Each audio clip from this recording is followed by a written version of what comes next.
You're listening to The Higher Ed Marketer, the podcast for marketing professionals in higher education. Join us every week as we talk to the industry's greatest minds in student recruitment, donor relations, marketing trends, new technologies, and much more. If you're looking for conversations centered around where marketing in higher ed is going, this podcast is for you. Let's get into the show.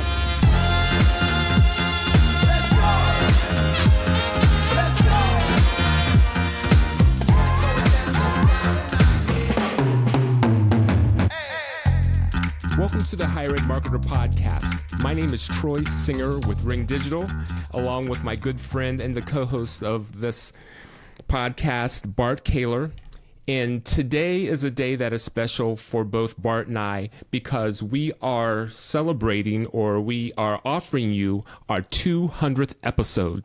And to help us celebrate this milestone is none other than Ethan Braden, who is the Vice President and Chief Marketing and Communication Officer for Texas A&M University. And it was very obvious who we wanted to celebrate this with, Bart. Yeah, I remember the very first time you and I talked about the podcast. This is in the fall of 2020. Hard to believe. And it's one of those things where I was like, who would I like to have on the podcast? Who do I think would be an interesting person to listen to? And Ethan Braden had just been awarded the AMA Marketer of the Year, and his team at Purdue University, and my son had just started. I was like, I don't even know him. Maybe I'll reach out and he might say hi. Yes. And in fact, he said yes within the first few seconds. And that's led to a great relationship and a great friendship. And so I'm very honored that he's back on the show to kind of talk about his new experience at Texas A&M. He always has a wealth of knowledge, and I'm very grateful for his not only his knowledge but his wisdom. You'll hear more about that in the session as well. But it's just such an honor, and really thank you, Troy, for 200 episodes. This has been a great journey to be on with you as well. I feel the same way. Both this task that we do every week and our friendship means a lot to me. And now, here is our conversation with Ethan Braden. Ethan, as you know, we love to start out our conversations with our guests by asking them to share something that they have learned recently that could be in the interesting or fun category that maybe our listeners would glean a little bit about you from your statement. So do you have anything to share with us to kick off our conversation? It's a good question. I think a fun one of late for me after moving here to College Station with the family is I read Michael Easter's book, The Comfort Crisis, and been giving a lot of thought to resilience and doing hard things and getting out of the comfort zone. So I'm spending a lot of time at a really special place here in town that alternates a sauna and a cold plunge 3 times in an hour. And wow. So, the 18, 20 minutes in the sauna is a lot of fun. It's restful. It's like being on a walk. I do a lot of thinking. But every time I get out of it, I have to say to myself, do hard things, and then go get in that 45-degree water for 3 minutes. We do that 3 times over an hour. So this idea of, I think, pushing your comfort zone and questioning all the things that we've built in to be comfortable and what that gives up in the process has been something I've been thinking about and trying to work on of late. That's awesome. I've been reading a lot about cold plunges and about doing hard things and the benefits of both. So I might have to get some tips from you because it's hard for me to get past 30 to 45 seconds in my cold shower. So yeah, I sure enjoy it when it's over. Very good. Well, you are our 200th episode, and it's appropriate because you were our first guest, Ethan. And when we first had you on the show 200 episodes ago, your career had taken you from the private sector to Purdue, but now you're at Texas A&M. And if you would, what has each of those experiences taught you about brand building, and how are you applying those lessons there at Texas A&M? Yeah, Troy, thanks for the question. I would just start by, one, saying what an incredible training ground Eli Lilly and Company was for marketers. They put an enormous investment in helping marketers progress and develop really their approach. Deep in insights, deep in empathy, deep in customer journey. I cut my teeth there really well. And so I think to bring that then to Purdue and bring an external focus again on our audiences, on the attitudes, beliefs, and behaviors that we want to create, reinforce, or change, on seeing marketing and the job not being done until the job's done, which means results, right? Really understanding the tone and the character of a place was really, really key at Purdue, and it's epitome down here. I mean, it's critical down here to get into the culture and really understand Texas and Texas A&M and the Aggies and the tradition and the spirit and the history so that you can get it right. You want to be authentic. You want to do the place justice, and to do so, it takes a deep amount, I think, of understanding, introspection, and really making sure that what we're doing is, I use the quote all the time, right? The Adam Grant of more important to be in character than it is to be on brand. We got to get the character right down here for, one, the world to appreciate what we're doing, and two, for the 600,000 former students down here to see it as authentic and rightfully reflective of the place they love so much.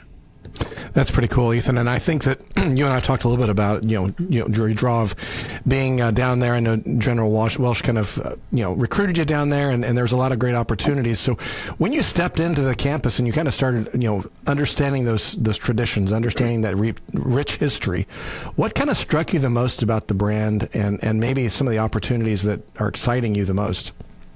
Yeah, I mean, this place is incredible, right? It's a powerful research university. It takes action. It makes a big impact. It produces these incredible graduates who are admired leaders. They're respected employees. They're selfless citizens. And I think that combination is rare amongst our peers. But what makes it so cool is, yes, the magnitude and the scale and the resources, but the secret sauce is this uncommon culture. It is a culture that's rooted in core values. It's a culture that's rooted in a duty to others. It's rooted in dignity. It's rooted in connections and a devotion to each other. And it's not just, it's not just website language. It's etched in the buildings. It's reiterated. It's recited. It's part of the DNA. And so, one, getting that right, I think, is critical here. And then two, as we've talked about, as you walk out of the host hotel here on campus, there's a Aggie proverb etched in stone that says, from the outside looking in, you can't understand it. And from the inside looking out, we can't explain it. I see that as bad marketing, to be honest. Yeah. And my quest is, how do I help the outside world who may never come and intimately experience this place in person, get to know the incredible things that are going on and understand the catalyst that is this special culture? Yeah, as you talk about that, I just think about, and I know that you shared some data, that you've done some research that like 40% of Americans either don't know about the university or have really no opinion. And so when you talk about that, I mean, yeah, I can certainly understand why, that's just the way it is, and maybe it got etched in stone that way. But I agree with you. It does seem like some poor marketing. And it just seems like that's a big shift. I mean, certainly you've got this passionate fan base. You've got this passionate alumni base. How do you kind of shift from that regional powerhouse, that regional understanding of maybe just Texas A&M as the football team or other specialty ways that people try to categorize it, and then really try to turn it into a nationally recognized brand? Yeah, and I don't mean any disrespect to the proverb, and I'll probably hear about it from somebody. But at the end of the day, I use the Deming quote a lot, which is, every system is perfectly engineered to get the results that it gets. Yeah. Being an Aggie in Texas in particular, and having the ring and having the network is incredible. I'm wildly envious at this point, and I may have to do a degree just so I can get in the club and get the ring. But the interesting thing about that is it's a place also that wants to tell its story. The appetite here, in particular with our cabinet, with our former students, with our foundation, with our association of former students, with our regents, with General Welsh's leadership, with our deans, the place is ripe to want to tell the rest of the nation and the globe the impact that these incredible Aggies, either one by one or together, can have. And so it hasn't been that hard. It's a cultural and behavioral change in particular for our marketing. It's an organizational change in terms of how do we take the focus and put it externally versus on each other or to the base. But the appetite here to say, we're doing some life-changing, world-changing things at scale. And Silicon Valley and New York and the Beltway and Austin, for that matter, need to know the incredible things if we're going to have the impact that we feel we have the duty to serve. So it's been an incredible embrace of saying, let's take that story and with excellent and expert marketing, get it out to the world, so to speak. So certainly any time that somebody's in a place like you are, and you just mentioned some of the stories, where do you think that, some of the most powerful brand assets that you're finding at A&M that you might point to other people that are listening to say, hey, these are some places that you need to start flipping up the rocks and start looking for these brand assets that might be something that you can really sink your teeth into? Yeah, I know we're going to talk about it potentially. The first thing we've done is look externally, and we've looked at some of the things that are either in society or, maybe they're the ills in some respects of society or even higher ed right now. And that could be loneliness and belonging. That can be the lack of social development or the preparation of our graduates, mental health, the value of higher education, the direction higher education is headed, et cetera. And so we've wanted to make sure that we're positioning, ourselves at best as, an antidote to many of those things that are illing either society or higher education. And where we found that is in a few places. I think one, of course, our students, 80,000 students, 95% Texan in the undergraduate ranks. And they're an incredible group of people. They're values-based, they're gritty, they want to be here, they want to be together, and to a certain extent, they let the individual self perish to really embrace the idea of we and together and community and that self of service. And so the students are number one. Number two is, the place has had, and at times has probably not done itself a lot of justice in this, in outwardly conveying some of the traditions that others might see as goofy or weird or cultish. But as you look at our traditions and you look at what they instill both in our students, our faculty, our staff while they're here, and also in the former students when they leave, these aren't goofy or silly. They have a great intention. When 15,000 come together in Reed Arena annually to recognize all of the Aggies that have passed that year, that's an incredible tradition. And the same thing is with Silver Taps. Anytime we have a student who passes away, a Tuesday night, 10:30 at night on our campus, and 10,000 students will show up to recognize them and remember them. So the traditions, I think, are number two, and really understanding what they are, what they mean, and how do we convey that culture externally. Mm-hmm. And then third is our research operation. You mentioned the 40% of America not necessarily knowing or having an impression of Texas A&M University. The other piece of that data was that when we asked America what are the 5 most common things that they associate with Texas A&M, or the 5 first words that come to mind, they said football, nothing, Aggies, sports, agriculture. Wow. And every time I present that to folks, I say, what do you want those words to be in 5 years? And so much of that comes from our research enterprise, whether it's national security, climate, space, food, energy, water, rural health, or just the spirit of innovation, collaboration, impact. Our research enterprise, again, at scale, from from sea to land to space, is incredible. It's robust, it's rigorous, and the stories are just all over the place. And so how do we unearth the best, the cream of the crop, and take those to the world and say, this is the way that Texas A&M is making a ding in the universe? That's great. And I think, too, I just want to point out before we go on to the next set of questions, the next section, I love the fact that so much of that, and I'm going to point this out for everybody who's listening, it's taking the time to really understand and listen and pay attention. I think that even just what you talked about with the traditions, if you're just kind of going in and just trying to go through the motions of, hey, I'm just trying to do my job here, but you're not really understanding the traditions and the why behind everything. It goes back to Simon Sinek. It's like you've got to start with the why. I think that's such a great thing that you've kind of pointed out, and I love that. Thanks, Ethan. Yeah, I'll give you just one more, which I just love, right? Like, well, why do you guys stand the whole game, right? What's this 12th man thing? And it's the spirit of any of them are ready to go into the game if called, right? Yeah. That's an incredible thing. That's an incredible ethos that stays with our student experience, but it carries over into Aggies, being ones that will run in when others run out. And so there's meaning in these, and you got to get it. 1, to be authentic with our people, and 2, for it to mean anything externally. Yeah, awesome. Ethan, we really want to talk with you about leading marketing at one of the largest universities in the nation. And you are known for your leadership of challenging your marketing teams to be the drivers and not the driven. So at A&M, what are you doing to ensure that the team is shaping the narrative rather than reacting to it? Yeah. I learned the idea of the driver at Lilly again. The definition of marketing at Lilly was the catalyst of exemplary customer experiences. And so there was an onus there, I think, to lend our trade, to make our contribution to the collective realization of the goals of the place. It was an active participation, right? And you can get places that are passive and see it as comms or just see it as activity. And we're really focused on the achievement. So I think about Daniel Pink's quotation, or the definition of engagement, being purpose, autonomy, and mastery. We are deeply purposeful right now to drive the national conversation and be a leader and a constant in it. And we know, as our president said, that we have an incredible brand, but that great national universities have great national reputations. And so we are focused, and our purpose is external to drive those with doing justice to the place, number one. Number two, the autonomy, creating an environment where folks know that I'd rather pull you back than have to push you.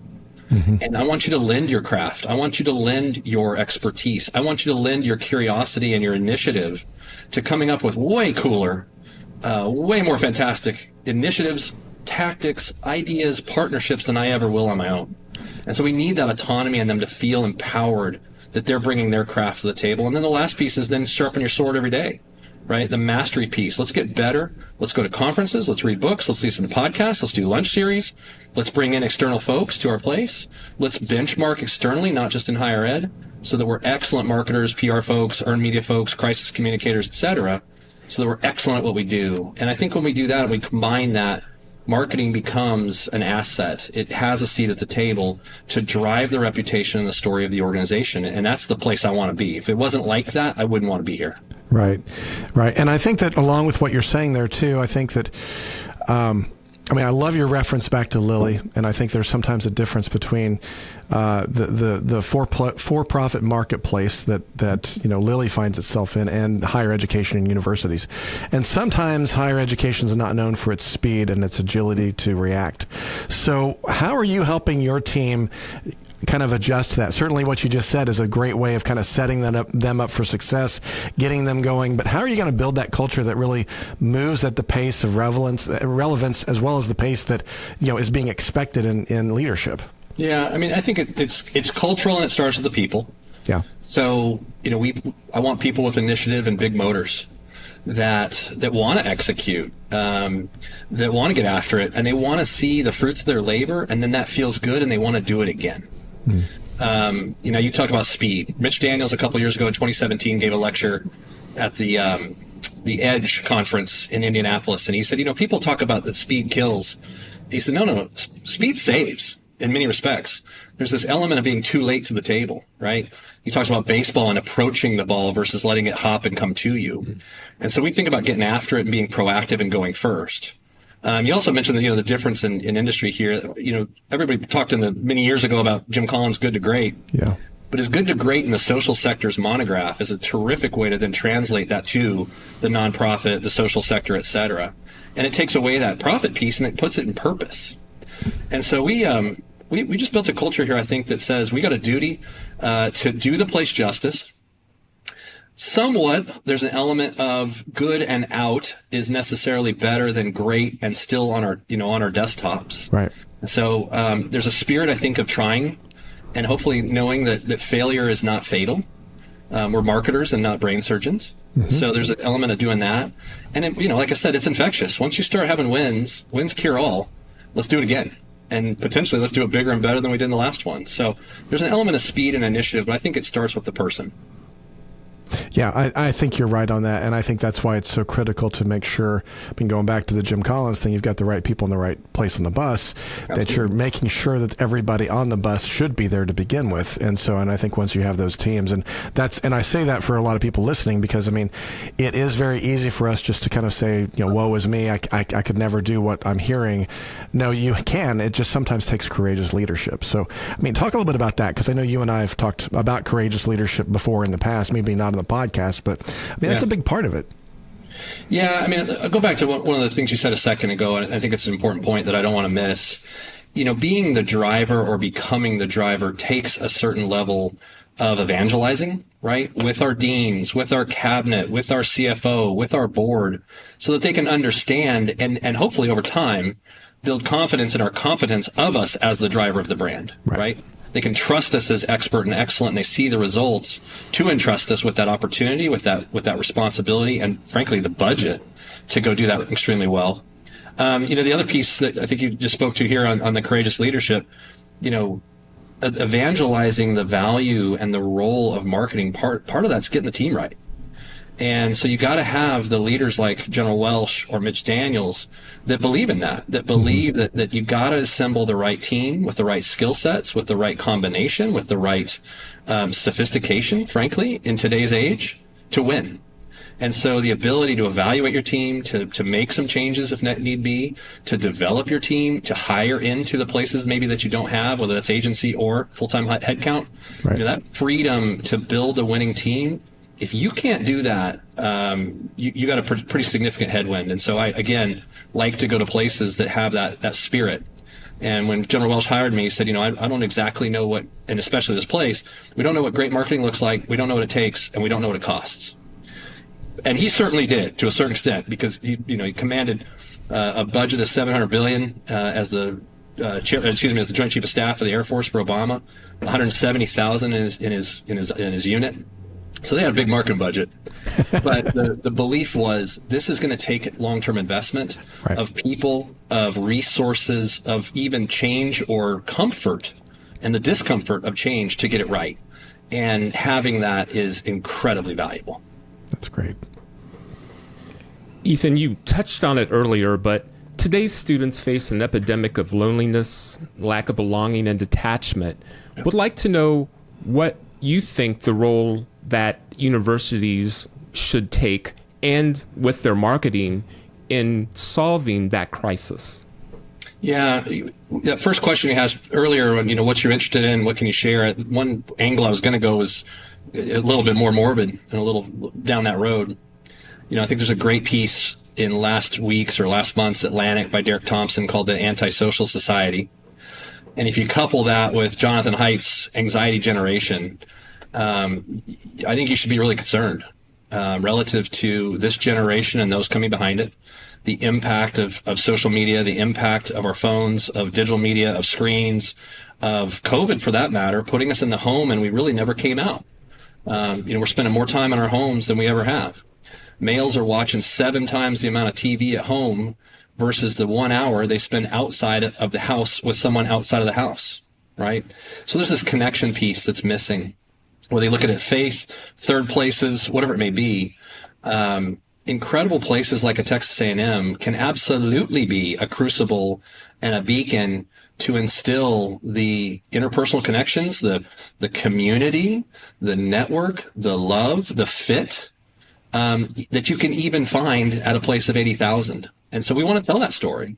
What makes us different here versus some of the land grants, as far as I'm concerned, is this community. It is a home.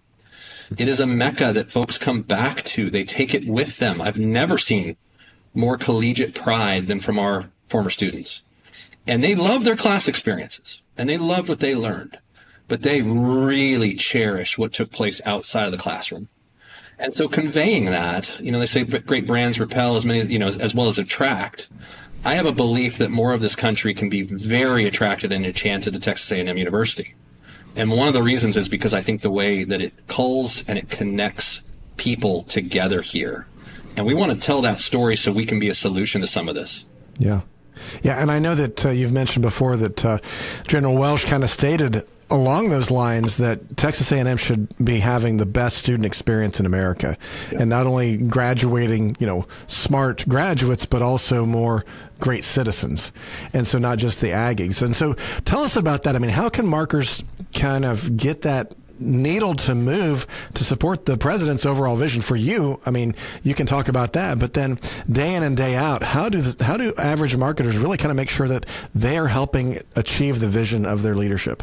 Yeah, it's a great question. No, he's got some really audacious and really incredible goals for this place. And you mentioned one of them, which is offering the number one student experience in the nation, which he pays off oftentimes also saying that we're not going to just graduate great Aggies, but we're going to graduate great citizens. Yeah.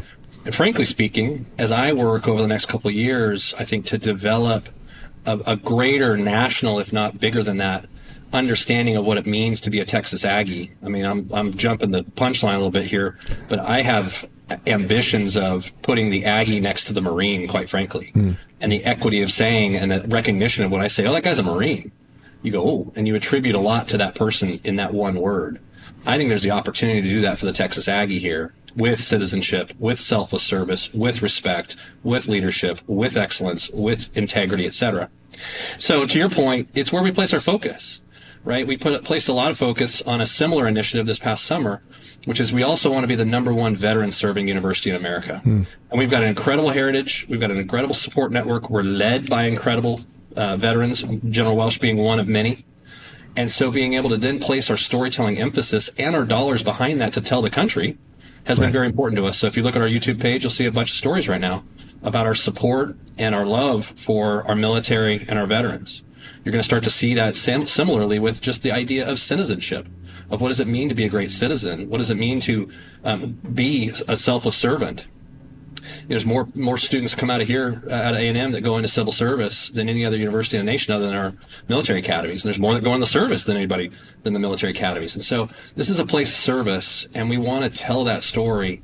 So it's about dedicating our time, our strategy, our efforts, our storytelling, our dollars, our real estate on our website and our stories page and our social media to what's important, because that's the saturation we want to create. And, with this busy and as commoditized as information is right now, those are the stories I want to get through. Yeah, love that. That's great.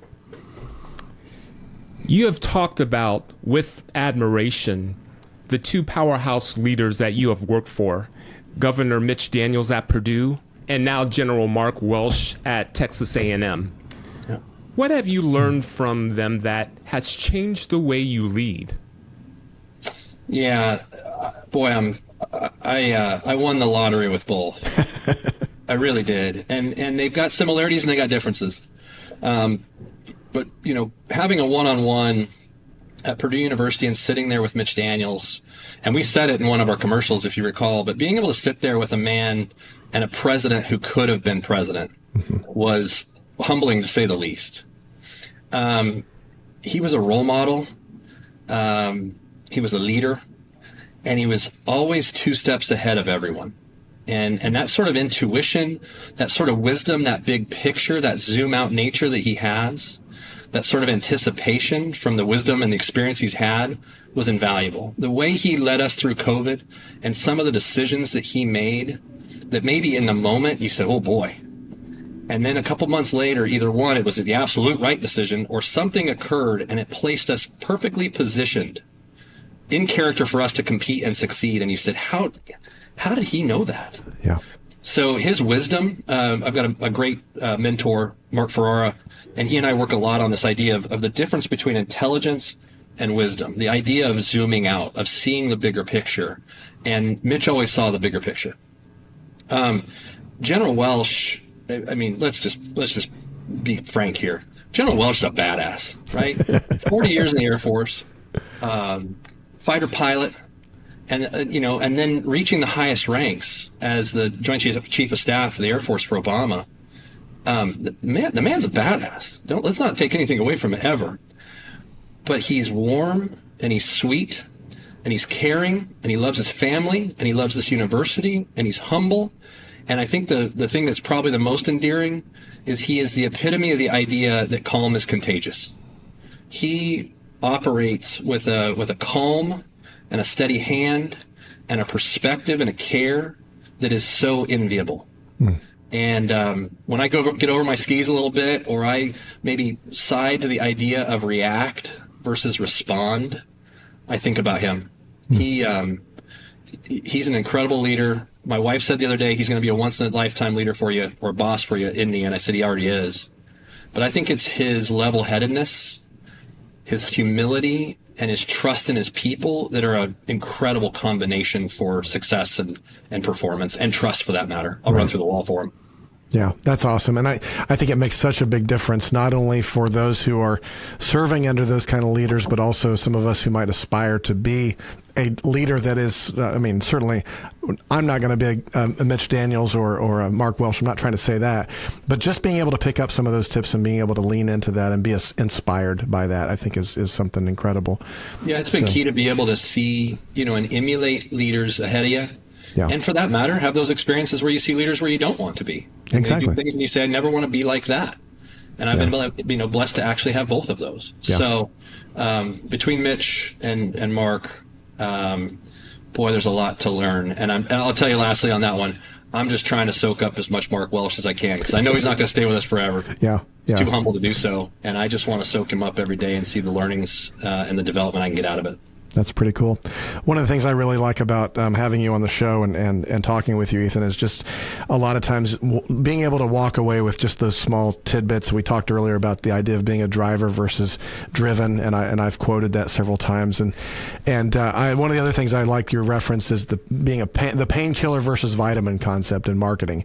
And so the idea that universities often market themselves as a nice to have, kind of the vitamins, rather than your essentials, which would be the painkillers. So talk about how higher ed marketing needs to shift to be seen as something urgent and necessary, especially in today's marketplace and where we find ourselves as a culture.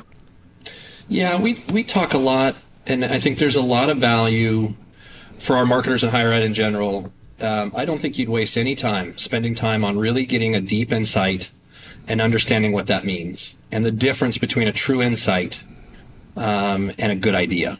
And so I think when we launch onto our insights, which are those penetrating truths penetrating human truths that can unlock future performance and growth, part of that is understanding the tension, understanding sometimes what we'll call the foe, right, or the headwind. What are we going up against? What are we positioned to solve? What are we positioned to be the big dose of vitamin C or the antidote to? Right. And so I think being able to understand your value proposition so squarely and what you are and what you're not and who you're for and who you're not, but really understanding what are you combating at your best self. And to your point, yes, people take I don't mean this the wrong way, but when they're in pain, people take their pain drugs. I marketed them for quite a long time at Lilly, non-opioids. The reality was the compliance is really high because pain is tough. People said they'd give up half of their disposable income to get out of pain, right? So how do you become so remarkable, the opposite of indifferent, irresistible in your offering versus the vitamin that, people can look past any day of the week? And if you've got something like that, if you've got that deep insight, aim at it, be focused on it, be consistent on it, and I guarantee it'll break through. Yeah, that's great.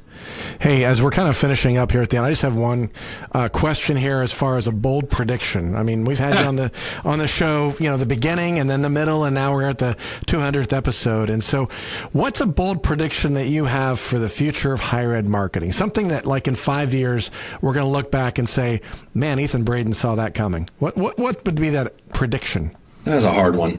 I'm working on a 7-year budget right now, and I told the guys the other day, I said, I'll give you 5 and 6 and 7. I just got no crystal ball, so here it is. But who knows? To be flippant a little bit, the first two I'm going to offer you are: one, in those next 5 years, I expect Texas A&M to win a national football championship. There we go. Number 2, in those next 5 years, I expect our marketing to get so good at Texas A&M University that we're going to run a Super Bowl commercial. So those are my flippant answers. But I think the one I read the other day that I think makes a lot of sense is this idea that AI is not going to take everyone's job. It's merely going to take the jobs of those that don't know how to use and integrate AI. Yeah. And so I think just by the day, it's infiltrating more and more and more, and it's making us more and more efficient. And I know, Bart, you're an expert on it, and we really need to buy your services and get smarter on it with you. But I think this element of the role of AI in the next 5 years and the role it's going to play, and not shying away from it, not being afraid of it, but actually leaning in and saying the future is the great marketer that can work with it, that can integrate it, that can socialize it, that can communicate it, not those that are going to avoid it or be scared of it. Yeah, I would agree with that as well. But mostly I want that national championship. Let's go for that. That's awesome. Yeah. What is one final piece of advice or insight that you could leave with our audience to help them take immediate action? I've been using this story a lot lately. And I think there's this element of being a doer, an executor. Jobs talked about that a lot, that the innovators were actually executors. And a deliverer, right? A person of action, a person who's present, that's in the mix. And so I'll just tell you a really quick story, but I use this one all the time to make the point of it. One of my best bosses besides Mark Welsh and Mitch was Dan Hassler, both at Lilly and at Purdue University. And now he's driving the bus really for Purdue University in Indianapolis. But he told me one time when he was explaining the sort of employee that he really loves, the sort of employee that he really looks for. And he said about this person, he said, this guy goes out every night and he shoots something and he puts it on my doorstep. And every morning I open the door and there it is. And sometimes it's edible and sometimes it's not. But I know every night Chad's going out there, he's going to shoot something and he's going to put it on my doorstep. And the idea of adding value, the idea of having initiative, the idea of contributing and shaping the contribution of the whole, I think is so key. And so one of those pieces I'm getting around here, whether it's in marketing research or analytics, whether it's our design folks, whether it's our web folks, it's like shoot something every night. Yeah. Right. And whether it's me or your boss, put it on their doorstep. And sometimes it'll be great and sometimes it won't. But you'll be known for doing. You'll be known for executing. You'll be known for contributing. You'll be known for your alignment to it all. It's those that I think are in the shadows. You're seeing it with work from home versus coming back to the office. It's like, if you can be forgotten and you're not putting up something for me to know you, then I don't know how good you are. Right. So I need the performers. I need the doers. I need the results. That's awesome. Ethan, each time we speak to you, I leave that conversation, and I'll leave this conversation both inspired and more knowledgeable. I'm sure that a lot of our listeners get the same feeling and the same knowledge from you. So thank you very much. This was certainly a fantastic episode. Everyone, Ethan Braden, Texas A&M University. He is the Vice President and Chief Marketing and Communications Officer. Ethan, if someone wanted to reach out and connect with you, what would be the best way for them to do that? I'm getting older. I'm getting simpler. You can find me at Texas A&M. It's pretty easy to Google me and find me there. And otherwise, you can find me on LinkedIn, of which I've been less and less active on in the past year. But I welcome the questions or the help or the feedback or the criticisms, for that matter. I'm sure I might get some of those. Who knows? But yeah, I'm easy to find, and those are the two places. But I really appreciate this podcast. I really appreciate and respect the two of you, and I thank you for the opportunities to come share a few thoughts, and hopefully there's a little bit of a nugget of value in there somewhere. Yeah. Very much so. So thank you, Ethan. Speaking of nuggets, do you have any last nuggets that you would like to share, Bart, before we close our episode?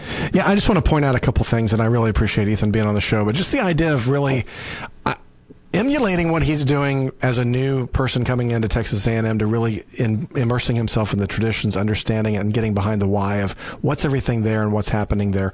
I think anybody can do that. If you've been at your school for a while, just do that. Just go out and start asking questions. Sit down. Take time in the cafeteria to sit down with people you don't know, faculty you don't know. Start really being an inquisitive person as a marketer into your campus, and I think that could go a long way. And I think also just really trying to figure out how to lean into those different things of how do you lean into the leadership around you, how to lean into those people that are a little bit further down the road for you. You're going to find those mentors, those other people on your campus. Take advantage of that, and don't just let that go by. And then finally, I think I really appreciate what Ethan talked about with the future of higher education. There's a lot of headwinds coming, depending on the size of school you are, with the enrollment cliff, with the search cliff, with a lot of challenges. Even I think generative AI, it's gonna reorient so much of our world, even beyond higher ed. And so I think being able to understand that and understand how that's going to affect you personally, as well as the role that you have at your institution, I think is so valuable. So, Ethan, thanks again. Next time you'll have to put on the racing uniform when we sit down. But I really enjoyed talking with you today. Thank you, guys. Thank you, Bart. And to our audience, thank you for listening to the Higher Ed Marketer Podcast. If you enjoyed this episode, please subscribe to the show or leave us a review and share it with your colleagues in higher ed. And don't forget to follow us on LinkedIn at the Higher Ed Marketer for more updates and insights. Our podcast is powered by Kaler Solutions, your go-to partner for higher ed mission fit marketing strategies and enrollment and branding needs. And sponsored by Ring Digital, the ad targeting experts in higher ed, putting you in front of your exact ideal prospects and inquiries with provable and measurable increases in yield. Again, until next time, wishing everyone happiness and success in higher ed.